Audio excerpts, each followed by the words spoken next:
Ciao à tutti, je vous retrouve aujourd'hui, on est le premier dimanche de février pour faire le point sur ce qui s'est passé au mois de janvier dans mes tricots. Je vais vous parler d'abord de mes objets terminés, mes en cours comme d'habitude, et ensuite j'ai sorti tous les sacs à projet qui sont déjà prêts, en attente d'être montés cette année. Vous allez voir que voilà, mon plan de tricot sur l'année est largement prêt. Normalement, je ne devrais pas avoir besoin de racheter la laine pour tricoter, parce que j'ai largement de quoi faire cette année. Donc, qu'est-ce que j'ai terminé? Donc, je vous avais dit qu'en Italie, j'emmènerais mes chaussettes du Color Cuff Club, Colorwork Cuff Club, je vais jamais y arriver, de Summerly. C'était le patron du mois de novembre et donc je les ai emportées avec moi, je les ai terminées. Elles sont super belles. Alors elles sont froissées parce que je viens de les laver, elles sont à peine sèches de leur dernier lavage, je les ai déjà portées plusieurs fois. Ce sont donc des petites chaussettes, comme je vous le disais la dernière fois, qui sont issues du club de Summerly. Donc on a reçu la grille de patron. Là je vous montre celle qui est bien faite, c'est mieux, puisque vous verrez que sur la deuxième, je me suis trompée en fait ici. J'ai loupé un rang et j'ai un peu bidouillé, donc le motif est très légèrement différent, mais bon, très honnêtement, personne ne compare les grilles de jacquard sur mes chaussettes. Hein. En tout cas, personne que je connais ne fait ça. Et donc, je vous rappelle que le fil, c'était un fil que j'avais trouvé chez Normal, un gris foncé comme ça, basique, qui coûtait pas très cher et qui fait très bien le job. Et pour mon jacquard, j'avais utilisé un reste de Mondim, il m'en reste encore beaucoup, donc je vais pouvoir encore l'utiliser au fur et à mesure des clubs qui vont arriver, donc la Mondim de chez Rosa Pomar. Voilà. Donc le petit motif, on va dire, de jacquard un peu traditionnel, qui était très sympa à faire pour le mois de novembre. Je n'ai pas fait le patron de décembre et je suis en train de faire le patron de janvier, je vous montrerai juste après. Donc voilà, petite chaussette très sympa sur ma base de chaussettes habituelles. Voilà, donc j'ai fait ces petites chaussettes là. J'ai terminé également, elle est là, et je l'ai portée plein de fois parce qu'elle est super confortable. L'écharpe au kilomètre, un peu sur la base et l'idée de notre cher Tricolibri, Emma, avec le fil de chez Action, qui est le Moeri quelque chose, j'en ai là, dans ce pochon, dans une autre couleur, ça s'appelle comment? Moeri Yarn. Donc c'est un fil qui se présente comme ça, qui est composé, je vous l'avais dit la dernière fois, de 55% d'acrylique, 30% de nylon, 10% laine, 5% mohair. Et j'avais deux pelotes comme ça, dans ce coloris un petit peu marron, marron un peu rouge. C'est un peu nul pour déclarer les couleurs aujourd'hui. Et donc le seul truc, c'est que j'avais dû rebobiner les pelotes parce que déjà le conditionnement n'était pas très pratique à emporter, alors que c'est un projet très facile à emporter et à tricoter n'importe où. Et aussi parce que j'avais remarqué qu'il y avait des endroits où le fil était un peu abîmé, donc j'avais rebobiné la pelote en coupant les morceaux qui étaient trop abîmés. Et donc voilà, je me suis retrouvée comme ça avec je pense en tout 4 grosses pelotes avec la première pelote que j'avais. Et la deuxième, ça s'est bien passé, elle n'était pas abîmée, donc j'avais pas eu besoin de le faire forcément. Voilà, donc bon, bah, vous montez le nombre de mailles que vous voulez. Un montage classique ira très bien. Moi j'avais fait un long tail cast on parce que, non pas le long tail, le German Twisted parce que c'est celui que je fais toujours, mais vous pouvez faire n'importe quel montage. Vous montez le nombre de mailles que vous voulez pour avoir la largeur qui vous convient et vous tricotez jusqu'à ce que vous n'ayez plus de fil. Vous laissez un tout petit peu de fil pour faire un rabat et c'est tout. Voilà. Et après bah, vous avez une écharpe. Voilà. La mienne, j'aime bien parce qu'elle est vraiment dense. Le fait que ce soit du tricot comme ça en rond, on a une double épaisseur à chaque fois, donc c'est très agréable. Et je ne l'ai pas encore lavée. Donc en fait, je pense qu'au lavage, elle va encore s'agrandir. Mais là, elle a déjà une bonne longueur. Et elle est super agréable à porter en fait. Voilà. Donc très contente de ce projet. Et bah en fait c'est une idée à garder, voilà, si vous avez des pelotes dont vous savez pas trop quoi faire. J'ai vu que, je crois que c'est Christelle Rêver sa vie en couleur qui en a fait un style un peu comme ça mais avec des rayures, bah, ça rend aussi super bien, donc avec vos restes de fil pourquoi pas, même voilà, en projet de reste tout au long de l'année, dès que vous terminez un truc, faire des rayures, alterner avec une couleur qui reste toujours la même, enfin les possibilités sont vraiment infinies et le résultat est super sympa. J'ai aussi terminé, et je les ai pas avec moi parce qu'en fait je les ai laissés à l'école, mais une paire de mitaines crème. Je vous mets ici la photo que j'ai prise dans la cour d'ailleurs de l'école, parce qu'en fait c'est un projet qui était vraiment un petit peu comme ça, à la place de monter, enfin au lieu de monter des chaussettes, je vais réussir à faire une phrase, hein. Au lieu de monter des chaussettes après mes chaussettes de novembre, j'ai voulu monter cette paire de mitaines qui attendait depuis l'an dernier, en fait, qui était dans mon Make 9 l'année dernière, avec un fil que j'avais qui était de la Sweet Lace de chez Katia. Je suis pas sûre que le fil existe toujours.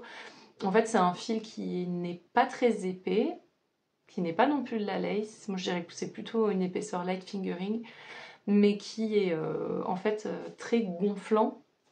Et là, pour ces mitaines, je l'ai doublé, puisque j'en avais quand même une grosse quantité. Je pensais arriver au bout de ce que j'avais, en fait. Non, il m'en reste encore un petit peu.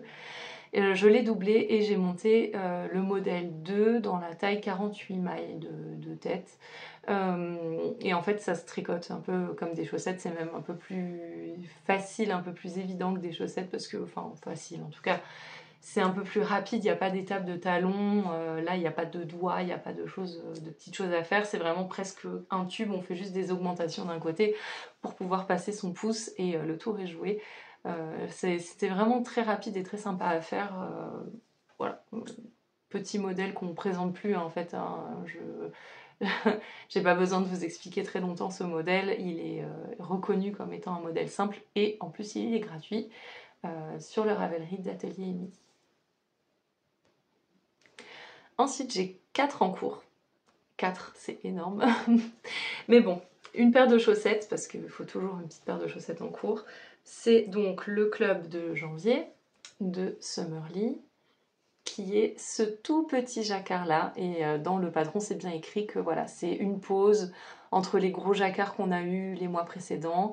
On a eu déjà le patron du mois de février. Je le ferai pas, parce que c'est pas le genre de motif qui me plaît, voilà, forcément c'est sur le thème de la Saint-Valentin, donc elle a fait un jacquard avec des cœurs.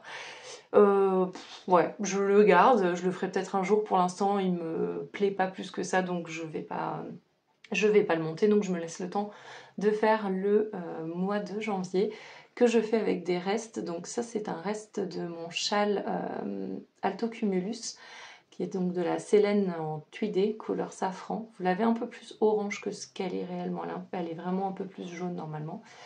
Ici, c'est un rose pâle qui est un reste de Yarneline, c'était le coloris Jacob. Et ici, c'est le très joli coloris de Les Chevaux Solidaires que j'avais acheté normalement pour faire mon brioche mode dont je vous reparle plus tard. Et que finalement, j'avais mis dans le... Comment il s'appelle là, le Vertices Unite de Stephen West. Voilà, finalement, voilà, il m'en reste un petit peu, donc je les ai mis ici. Mais il m'en reste un petit peu, et finalement, il m'en restait pas tant que ça, puisque je suis allée voir sur Ravelry après avoir choisi mon combo. Et je crois pas que j'en aurai assez pour faire la deuxième chaussette. Donc ce que je vais faire, c'est que je vais bientôt arrêter de l'utiliser là sur mon pied. Et comme j'ai pas mal de la yarneline encore, je vais faire une longue pointe dans la couleur là. Voilà, pour optimiser vraiment ma laine et essayer de finir... déjà de ne pas manquer de laine pour faire déjà ma première chaussette, et optimiser en utilisant un petit peu de ce reste là ou d'un autre reste, en fait je sais pas, je verrai, parce que vraiment il m'en reste pas tant, il faudrait que je pèse, je sais pas en fait, mais il me reste, ça me semble pas énorme. Et le jaune c'est pareil, je crois que je vais être un peu juste. Bon, c'est vraiment la chaussette de reste où je vais jouer à Iron Chicken tout du long. Le truc c'est que bon, au pire c'est pas grave, j'ai plein de restes encore dans mon stash et que je pourrais piocher dedans pour compléter et arriver sereinement à ma deuxième chaussette sans avoir à défaire et refaire autre chose. Enfin, au pire elles seront peut-être peut-être complètement différente, et puis tant pis. Mais ouais, je crois que je vais devoir vraiment beaucoup jouer à Yarn Chicken là-dessus et aller piocher dans d'autres restes pour pouvoir arriver au bout de cette paire. Tant pis. J'ai monté aussi un amigurumi, ça faisait longtemps quand même. On a eu une naissance dans la famille, je vous en avais peut-être déjà parlé, mais voilà, j'avais décidé de monter la perruche, le cacatoès, Luna, en tout cas de chez Picapo, que vous retrouvez en modèle gratuit sur le site de Hobby. Voilà, donc je vous montre ce que j'ai pour l'instant. J'ai rien cousu, hein. J'ai le corps de l'oiseau, la grande plume qui sert aussi à faire le bec, qui va venir se positionner comme ça. Voilà. Tous les fils viennent de chez Drops, c'est de la safran. Je suis en train de faire la plume moyenne, il me semble. Oui, j'ai à peine commencé la plume moyenne, donc il va venir se positionner juste ici. Et donc il me reste encore quelques petites parties à faire, il me reste les ailes. Ici au niveau de la queue, il y a une sorte de boule qui vient avec des rayures, je crois. Et normalement, donc il y a les pattes aussi qui viennent ici, et il y a comme une bouée à faire dans une couleur contrastante pour poser l'oiseau dessus. Donc voilà où j'en suis. Pour l'instant, tout mon bazar là. Hop. Ah si, j'ai aussi crocheté les joues. Très important. C'est ce qu'on nous fait faire en premier. J'ai crocheté les joues qui vont se positionner comme ça, juste en dessous des yeux. Ça va être super mimi. Mais j'ai pas très envie de crocheter en ce moment, donc j'avance pas super vite. Voilà, à peu près le look de Luna, le cacatoès, je crois. Je vous montrerai quand il sera terminé, bien évidemment. Hop, je la pose ici. Ensuite, je vais vous parler du brioche mode. Je vous avais dit que j'allais le commencer pendant les vacances, j'allais le prendre avec moi en Italie, le castonne là-bas parce que j'avais du temps et tout. Non, j'avais pas le temps et finalement j'ai bien fait de ne pas le prendre parce que vraiment, j'aurais pas eu le temps de le monter là-bas. Donc ce que j'ai fait, c'est que je l'ai monté en revenant. On avait encore quelques jours de vacances avant de reprendre. J'étais plus posée, au calme à la maison et ça s'est du coup bien passé. Je vous remontre les fils avant de vous montrer le projet et de vous en parler un petit peu plus. Donc pour faire ce châle qui est un châle de Suzanne Sommer qui est un ancien MCAL, j'utilise de la Durable Sock de chez Rascol, que vous trouvez en tout cas chez Rascol, pas de chez Rascol, du gris anthracite de chez Un Atelier dans la Cour, c'est la couleur Cumulonimbus. Si c'est pas ça, je l'écris en dessous, c'est un nom de nuage, c'est sûr, je sais plus lequel. Et un écheveau de Trélise qui s'appelle A Reality to Experience sur sa base yak. Voilà, très très joli, que j'avais acheté avec un bon d'achat que j'avais eu en cadeau pour mon anniversaire l'année dernière. Et donc voilà l'ensemble des couleurs. Et donc à la place de ce gris là, j'avais le violet que j'utilise maintenant dans mes chaussettes. Donc le combo de base c'était ça. C'était aussi très sympa. Et celui-ci est plus proche des couleurs que je porte au quotidien. Donc voilà. C'est un châle où vous avez plusieurs options. Dès le départ, vous pouvez choisir de le faire soit à 2, à 3 ou à 4 couleurs. Moi j'ai choisi l'option 3 couleurs, donc j'utilise une quantité 2 écheveaux de ce beige et un écheveau de chaque. Si vous voulez faire 2 couleurs, c'est 2 écheveaux et 2 écheveaux. 4 couleurs, c'est un écheveau de chaque. Voilà, je vous ai tout dit. Et donc c'était un MCAL de Suzanne Sommer, qui était donc publié en section, semaine par semaine, etc.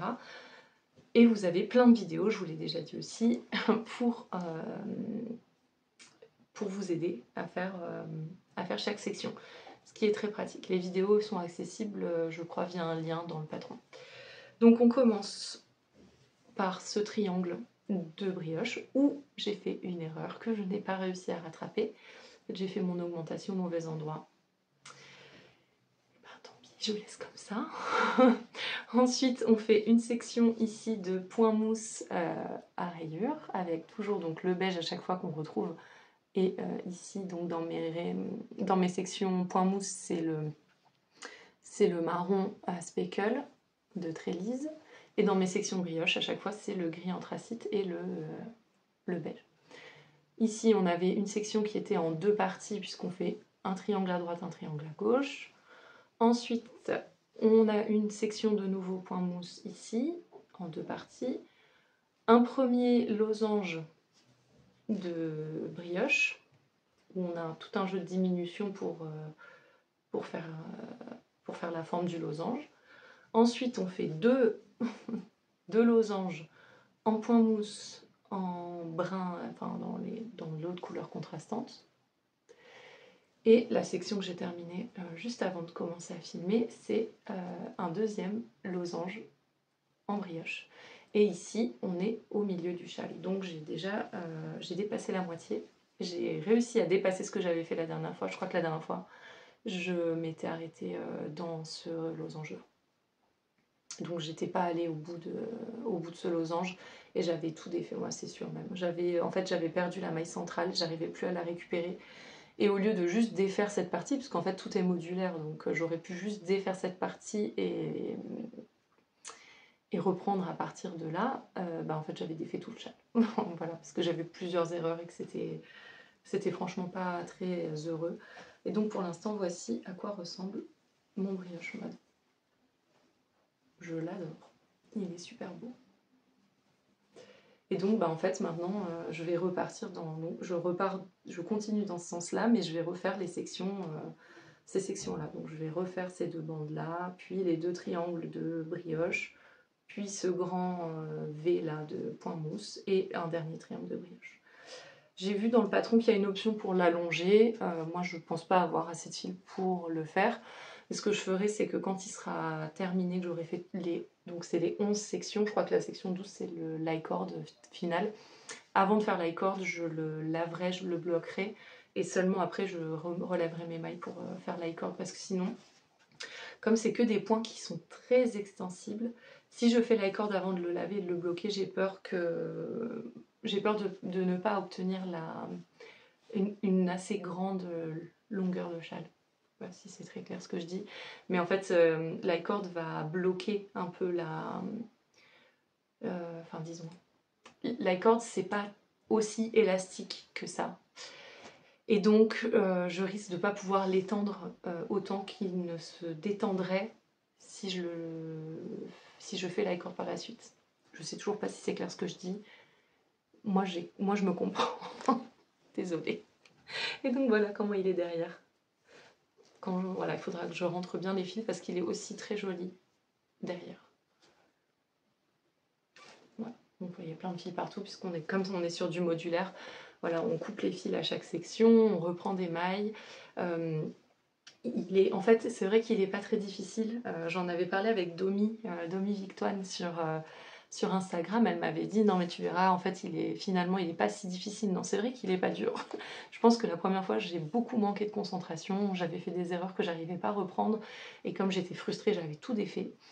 Et non, en fait c'est vrai que c'est super agréable à tricoter et je regrette pas d'avoir recommencé. Voilà, donc hâte de le finir celui-ci. Je pense que sur le mois de février je vais le terminer, surtout qu'on a des vacances qui arrivent déjà vendredi. Ce vendredi pour nous, on est la première zone à partir en vacances, donc voilà, les vacances vont arriver très vite. On va avoir 2 semaines à la maison, donc je vais probablement avoir le temps de l'avancer un peu.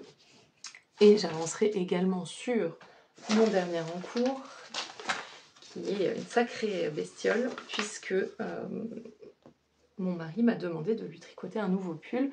Moi j'avais fait une sélection sur Ravelry déjà avec des patrons, notamment avec des patrons de Maxime Cyr qui étaient plutôt simples, pas forcément, je n'avais pas mis forcément les patrons avec du jacquard. Et l'année dernière je lui avais déjà tricoté un pull en jacquard qu'il aime bien, qu'il a porté, mais là il voulait un pull où l'encolure était plus proche du cou, parce que lui porte tous ses vêtements avec des chemises en dessous. Et donc l'encolure du coton grass que je lui ai tricoté, elle est un peu trop ample pour mettre avec une chemise.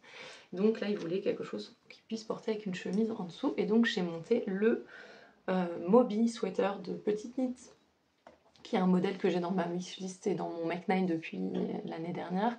Pour moi, j'ai le fil, je vous montrerai tout à l'heure, et je l'avais pas encore monté parce qu'en fait il me faisait un peu peur ce modèle. C'est un modèle qui est tout en texture comme ça. Et franchement, j'ai eu du mal, déjà rien qu'à comprendre dans quoi je devais faire l'échantillon, dans quel motif, parce que j'avais pris le modèle en français pour démarrer, et dans le modèle en français, il est écrit de faire l'échantillon dans le motif. Comment vous dire? Il n'y a que des motifs, on prend lequel pour faire l'échantillon. Je vous ai demandé sur Instagram, parce que c'est quand même un modèle qui a été beaucoup tricoté. On m'a dit assez souvent de le faire dans ce motif-là de croisillon, et encore plus souvent de le faire dans le point de riz qui est ici sur les côtés. Donc j'ai fait en point de riz, ça colle avec l'échantillon de petite nit donc, du modèle, et ben, tant mieux, je suis partie là-dessus du coup. Ensuite, là je suis sur le dos, donc c'est la première partie du patron, et en fait elle vous fait monter des mailles, elle vous fait monter tout ça, et en fait on est sur un jeu de rangs raccourcis pour faire la forme des épaules. C'est pas compliqué à faire, il faut vraiment faire confiance au patron et ça se passe très bien. Voilà, donc je suis partie sur une taille double XL pour lui. On verra, j'espère que c'est bon. Normalement, avec l'échantillon et les mesures que j'avais prises, on devrait être bien, avec une aisance positive suffisante. Et je vous ai pas parlé du fil. Pour faire ce pull, j'utilise de la Charisma de chez Drops. Et la couleur, c'est la numéro 54. C'est brun, gris-brun, quelque chose comme ça. Sur Calidou, voilà. Et je suis contente de mon choix de fil parce que le motif ressort vraiment bien avec la texture. Donc c'est du 100% laine. Hein. Oui, 100% laine. Il n'y a pas de... Il n'y a rien d'autre dedans. Et c'est une DK 50 grammes pour 100 mètres. Voilà. Donc ce petit modèle, ce beau modèle-là, je vais l'avancer tranquillement. Là, il me reste pas mal de centimètres encore à tricoter avant de passer à la suite. Mais je suis très contente du résultat. Je pensais galérer plus que ça. Et c'est pour ça que j'avais pas monté le mien d'ailleurs. Parce que je m'étais dit que c'était un patron très prise de tête. Et finalement, non.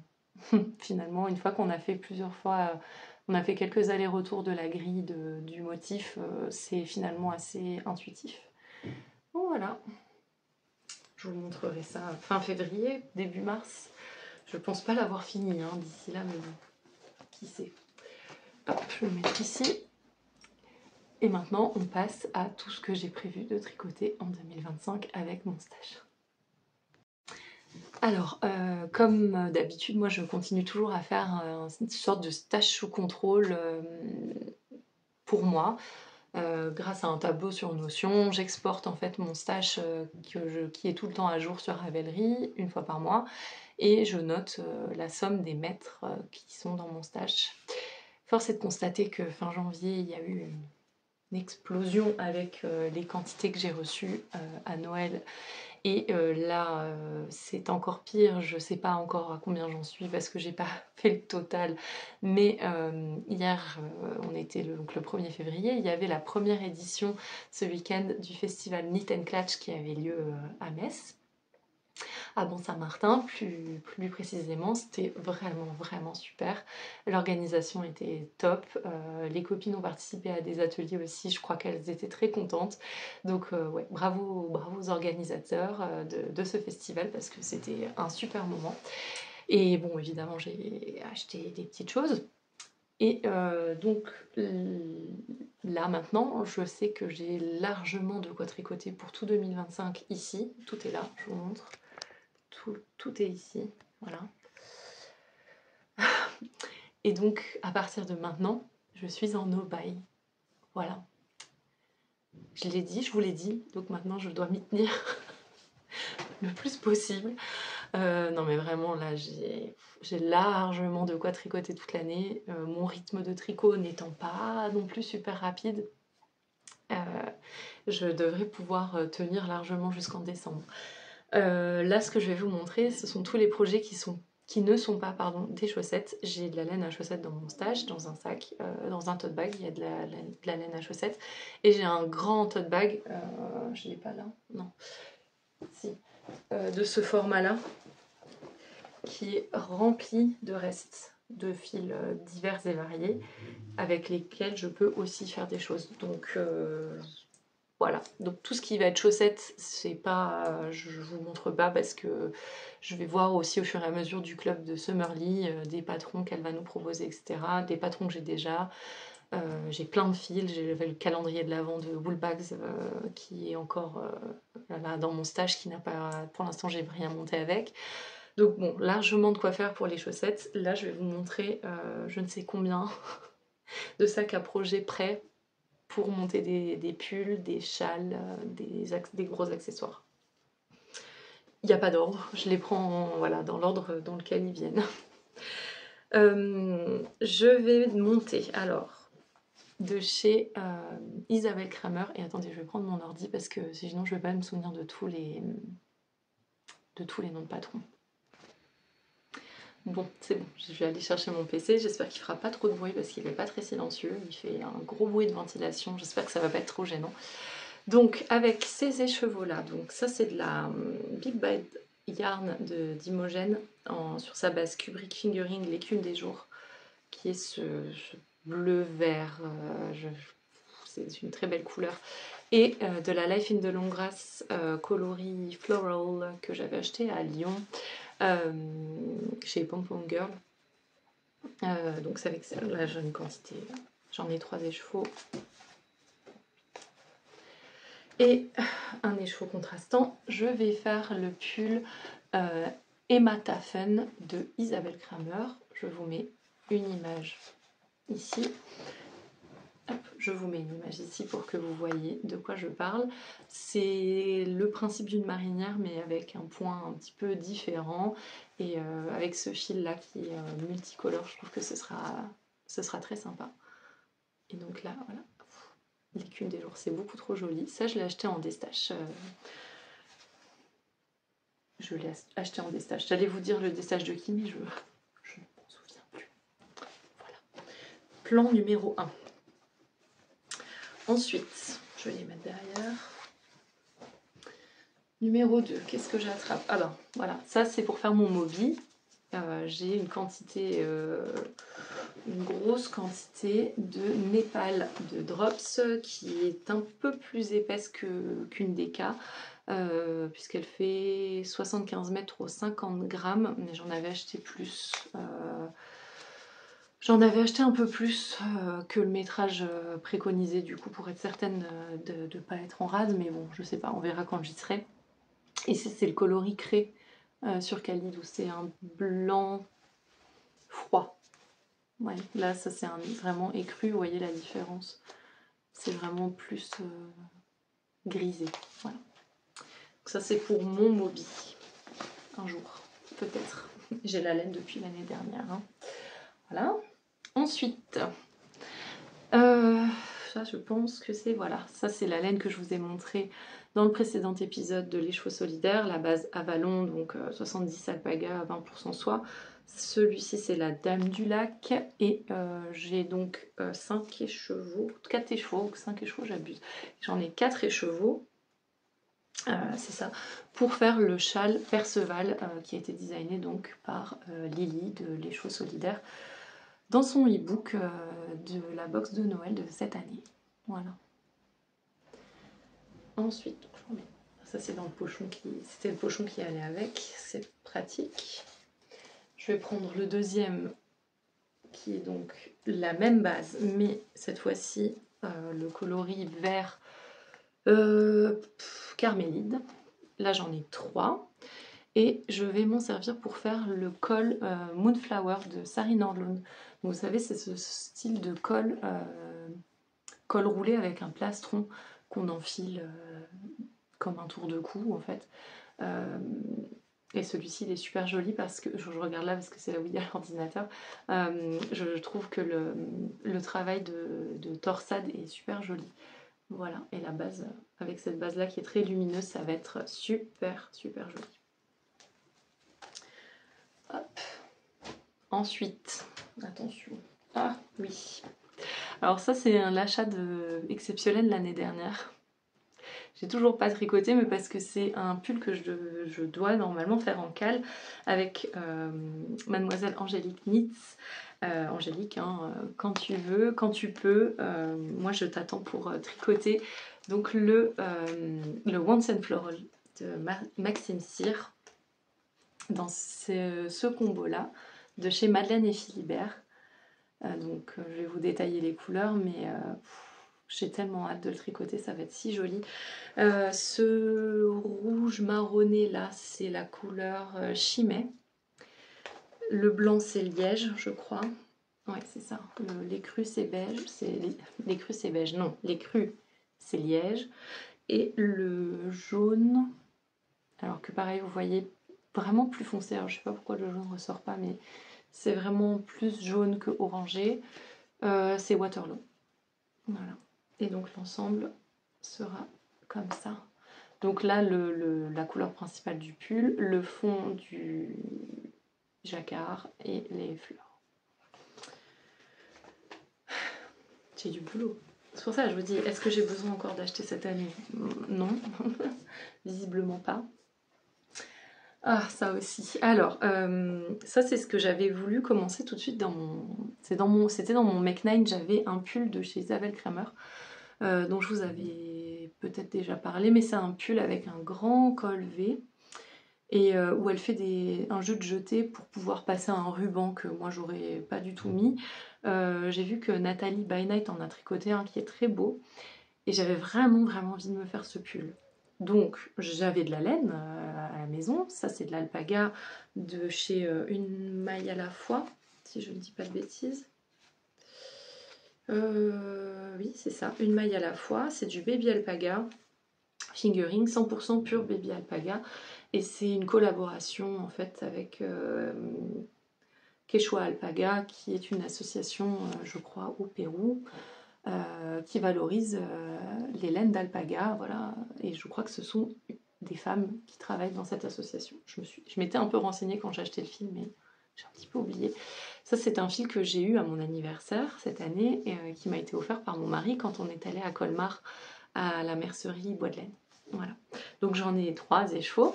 J'ai bobiné un écheveau pour faire un échantillon. Et mon échantillon, comment vous dire, il était très loin des préconisations d'Isabelle Kramer. Donc je n'ai pas pu monter mon pull.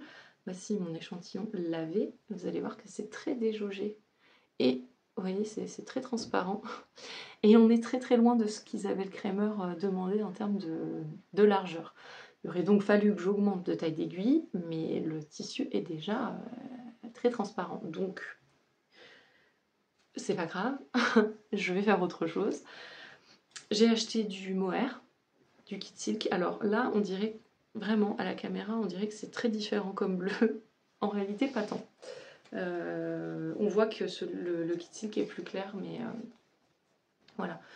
Donc j'ai acheté du kit silk bleu marine sur Calidou, et je vais le doubler, et je pense faire un no frills avec. Le no frills qui était un patron en plus qu'on m'avait offert, je crois, pendant les vœux, les nœuds, pas cette année, l'année dernière, donc voilà. Ça fera un très joli no frills. J'espère. J'espère que mon échantillon va coller. Mais le no frills étant un patron très simple, en principe, il y a moyen de bidouiller pour que ça colle quand même. Ensuite, qu'est-ce que j'ai là? Ah oui, Alors, j'ai un combo de Nord et de Kit Silk en couleur gris anthracite, les deux, pour faire une capuche Billy. Donc c'est la dernière capuche qui a été sortie par Atelier Émilie, qui est arrondie et non pas pointue comme la toute première qu'elle avait sortie, que j'avais faite, c'était la Holly, peut-être, je sais plus. En tout cas, la toute première était pointue. La construction faisait qu'on avait une pointe. La seconde était déjà arrondie, mais c'était une simple capuche. Et là, c'est une capuche avec un système de plastron. Donc voilà. J'ai aussi reçu le patron dans les vœux les nœuds, mais de cette année. Et donc j'ai acheté ça pour la faire.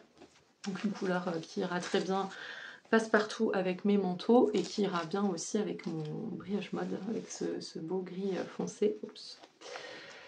Voilà, et je ferai sûrement le cordon contrastant, mais bon, on verra. Ça, c'est sûrement le prochain accessoire que je monte quand j'aurai terminé quand j'aurai fini mes chaussettes. Je vais sûrement monter la capuche. On verra bien. Ensuite, il y a ça, le Mohair Yarn de chez Action. Donc j'en ai deux, ça représente beaucoup de métrage. Une pelote c'est 150 grammes et j'ai 570 mètres par pelote. Comme j'en ai deux, je vais monter le Tank Top Victoria de Solène Amari Nall. Elle l'a sorti dans son livre Maille. Et c'est en fait, c'est un patron que j'avais tricoté en sample pour Eline. Et que j'avais beaucoup aimé tricoter, et j'adore le résultat quand je vois, quand elle poste des photos qu'elle porte le sien. Je trouve que c'est vraiment un patron adorable. Et en fait, donc je vous aurais mis une photo, mais vous avez vu que moi ce que j'aime beaucoup, c'est ces petites manches, ces petites manches là un peu fantaisie, qui sont très jolies. Et donc il faudra que j'échantillonne pour voir, mais a priori ça devrait passer. Pareil, en jouant sur les tailles proposées, je devrais pouvoir arriver à quelque chose qui m'ira, j'espère. En tout cas. Sinon, je sais que je peux faire une deuxième écharpe au kilomètre avec ce fil et que ça se passera très bien sans problème. Ensuite, alors, ça c'est un combo que j'ai reformé. Parce qu'hier, donc à Knit & Clutch, j'ai acheté cet échaud-là chez Tricot & Stitch. Alors là, vous voyez pas très bien. Mais en fait, si, vous voyez quand même. C'est une base écrue avec des speckles qui sont roses, jaunes. Et tout est très doux. C'est le coloris meringue, je sais pas si je l'ai dit, je le redis. Voilà. J'ai juste trouvé le coloris très beau. Et en fait, il se trouve qu'il va très bien aller avec cette Flora de chez Drops que j'ai acheté pour faire le Alpine Bloom de Kathleen Hunter. À la base, j'avais associé un autre écheveau que je peux vous montrer, qui est juste là. J'avais prévu de le faire avec cet écheveau-là, qui est Bredami, je crois, de Arcoiris Yarn, qui était dans un kit chaussette. C'est pour ça qu'il n'y a pas la base, parce que la bague, et parce que j'avais cassé le kit chaussette pour faire ça ensemble. Mais j'ai un peu peur que, vous voyez, là, ici, les speckles sont foncés. Et que qu'à certains endroits du motif, on distingue pas très bien le motif, parce qu'il n'y aurait pas assez de contraste entre les deux fils. On a un magnifique rayon de soleil. Donc, finalement, je vais mettre les deux là ensemble. Ça va être très sympa. Là, on aura plus de contraste et il n'y aura pas de souci pour qu'on voit bien les fleurs. Donc là, j'en ai une grosse quantité aussi. J'avais commandé un peu plus que le métrage recommandé par Kathleen Hunter pour être sûre de pouvoir faire un pull bien long au niveau des manches et du corps. C'est souvent un problème chez moi. Dès que je rallonge, mais que c'est quand même souvent pas assez encore. Et donc voilà, ce sera très joli. Et donc cet autre écheveau que j'avais à la base prévu pour l'Alpine Bloom, je vais l'associer à cette merveille que j'ai reçue grâce à Alexandra. Je vous en avais parlé dans le dernier épisode. Donc c'est aussi de la Big Bad Yarn et c'est le coloris Rushmore. Et donc ces deux là ensemble sont magnifiques. Ça va super bien ensemble. Ce sera pour faire un châle de Vera Valimaki qui s'appelle le Flyway Twist. Donc vous, pareil, photo ici, et qui est super parce qu'en fait, il y a de la brioche. Ça va permettre de bien mettre en avant les deux coloris. C'est trop beau. Et pareil, c'est un patron que j'avais prévu à la base avec ce fil-là et le Sakura de la Féfil. Et finalement, voilà, en les voyant côte à côte, j'ai décidé de faire plutôt comme ça. Un peu plus passe-partout pour moi. Et surtout, je trouve que les deux couleurs s'associent parfaitement, puisque là, vous voyez, on a des speckles qui sont vraiment identiques. C'est très beau. Désolée, complètement surexposée tout à coup. Donc ça, c'est encore un autre projet. Et le dernier, qui a été le gros achat d'hier à Knit Clutch, c'est une quantité pull.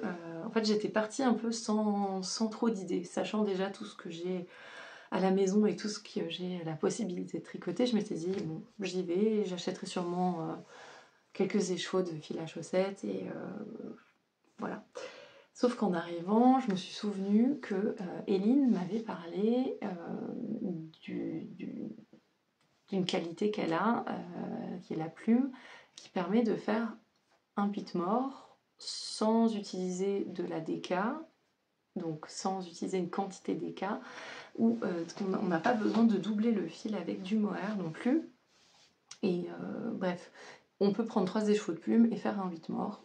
Et c'est pas de la DK, c'est plutôt un fil fingering mais très gonflant, si je me trompe pas. Je suis allée voir sur son stand tout de suite et les couleurs qu'elle avait, c'était des couleurs qui étaient soit très pastel, soit plutôt flashy, et c'était pas l'idée que je me faisais du 8 mort. Voilà. En me baladant sur le salon, il y avait énormément de choses qui me plaisaient, évidemment. D'ailleurs, j'ai acheté un patron, je vous en parlerai après. Parce que j'ai flashé sur un sample en fait, et au départ je m'étais dit bon bah du coup j'achète la laine pour faire ce pull, et puis finalement en tournant dans le salon je suis tombée sur pardon sur le stand d'Aurore Volden Yarn. J'étais très contente de la rencontrer en vrai parce que ça fait longtemps qu'on discute toutes les deux sur les réseaux. J'ai trouvé ça. Qu'est-ce que c'est beau, et puis surtout qu'est-ce que c'est doux. Alors pareil, elle avait un trescao tricoté dans cette base, et quand elle me l'a fait toucher, j'ai halluciné tellement c'est doux. C'est très très beau. J'en ai pris donc 3 écheveaux parce qu'elle m'a dit que c'était un peu ce style de laine là aussi. C'est de la fingering mais qui va être très gonflante. Donc c'est déjà de la fingering épaisse, hein, vous voyez. Et donc avec 3 écheveaux, elle m'a dit que je pouvais faire mon 8 mort. Je la crois, ça va bien se passer. C'est donc du mérino d'Arles qu'elle teint. 100% mérino français et 375 mètres au 100 grammes, non superwash bien sûr, et la couleur c'est lin. Ça va être tellement joli. Voilà. Donc encore merci Aurore pour les conseils et le temps. Et donc ça va être super super sympa. Voilà. Bon, maintenant vous savez tout. Vous avez vu quasiment l'entièreté de mon stage, sauf les laines à chaussettes. Mais bon, comme le dit si bien Elodie de Tête en l'air, ça compte pas. Donc je vous les montrerai au fur et à mesure quand je les mettrai sur mes aiguilles. Et c'est parti pour le no-buy du coup. Donc le plan c'est tricoter tout ça, voire faire un point au mois de juin. Donc au bout de 6 mois, et de voir où j'en suis, si j'ai réussi à beaucoup vider mon stock ou pas, et réajuster éventuellement en milieu d'année. Mais je pense que j'ai largement de quoi tenir jusqu'à l'année prochaine, sans problème. Et je vous montre juste, parce que je vous en ai parlé, puis finalement je suis passée à côté. J'ai acheté le patron du fondrement, des Instants de Louise. Alors, ce pull, il ressemble un peu à celui que je porte aujourd'hui, parce qu'aujourd'hui je porte mon Nordiska de Kathleen Hunter, que j'avais tricoté, c'était mon premier pull en jacquard, j'ai tricoté ça il y a 4 ou 5 ans. Je l'aime bien, franchement, mais à refaire aujourd'hui, je ne prendrai pas cette laine et je le tricoterai un peu différemment. C'est-à-dire que là, les manches sont courtes, elles sont amples, j'ai pas fait le jacquard, je l'ai fait un peu à ma sauce, on va dire. Le rabat, ultra moche. Franchement, mon rabat, il est super moche. Ça va... En fait, quand je porte le pull, du coup, ça fait plutôt cintré ici, et là, ça part comme ça sur le côté. C'est pas mon chef-d'œuvre, disons, mais je le trouve vraiment sympa, et j'adore le motif de jacquard. Et j'ai flashé sur le stand des Instants de Louise pour ce patron, parce qu'on retrouve l'esprit en fait du Nordiska. C'est vraiment ça, hein. Le pull est ample, avec une belle bande de jacquard sur le bas. On le retrouve aussi sur les manches, je sais pas si à l'intérieur il y a une photo où on voit aussi les manches. Non, je pense pas. Mais bon, bref, je vous mettrai une photo ici où on voit le pull en entier. Et donc je pense que ma récompense de mon vidage de ce stash-là, quand je pourrai racheter, ce sera pour m'acheter du fil pour faire celui-ci. Elle m'a conseillé de le faire peut-être en U10 de DRM Natura. Elle m'a dit que c'était une bonne alternative à la laine qu'elle avait utilisée elle. Pourquoi pas, ce serait l'occasion de la tester. Donc voilà. Mais ça, ce sera dans plusieurs mois. Bref, voilà. J'espère que vous avez passé un bon moment. Dites-moi, vous, un peu, quels sont vos plans de tricot pour cette année. Je vous souhaite un bon tricot, passez un bon mois de février. On se retrouve bientôt pour voir l'avancée de tout ça. Et ciao à toutes!